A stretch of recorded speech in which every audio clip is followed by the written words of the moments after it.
শুক্রবার নতুন ভোটার তালিকা, অর্থাৎ এই সপ্তাহের তালিকা, অর্থাৎ শুক্রবারই নতুন ভোটার তালিকা। আরো ডিটেল জানবো, সোমরাজ রয়েছে আমার সঙ্গে। সোমরাজ,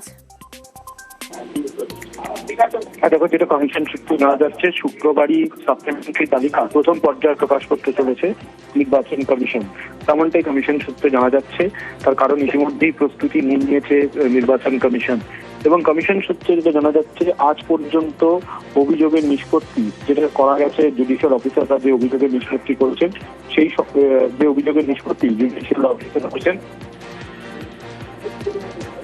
সেই সংখ্যাটা হলো 23,30,000 এখনো পর্যন্ত জুডিশিয়াল অফিসাররা নিষ্পত্তি করেছেন। এবং যে সাপ্লিমেন্টারি তালিকা প্রকাশ করা হবে সেখানে মূলত দুটি কলাম থাকবে, একটা হবে অ্যাডিশন আর একটা হবে ডিলিটেড। কমিশন সূত্রে এটাও জানা যাচ্ছে যে এই যে চলতি সপ্তাহে শুক্রবার যে তালিকা প্রকাশ করতে চলেছে, এখনো পর্যন্ত কমিশনের তরফে তেমনটাই চেষ্টা চলছে। সেক্ষেত্রে তারপর থেকে, অর্থাৎ চলতি সপ্তাহে তালিকা প্রকাশের পর প্রত্যেক সপ্তাহেই সাপ্লিমেন্টারি তালিকা প্রকাশ করবে নির্বাচন কমিশন। অর্থাৎ শুধু দফা অনুযায়ী তালিকা প্রকাশ নয়, প্রতি সপ্তাহেই তালিকা প্রকাশ করবে নির্বাচন কমিশন, তেমনটাই কমিশন সূত্রে খবর। ইতিমধ্যে কমিশনের তরফে প্রস্তুতি নেওয়া হয়েছে।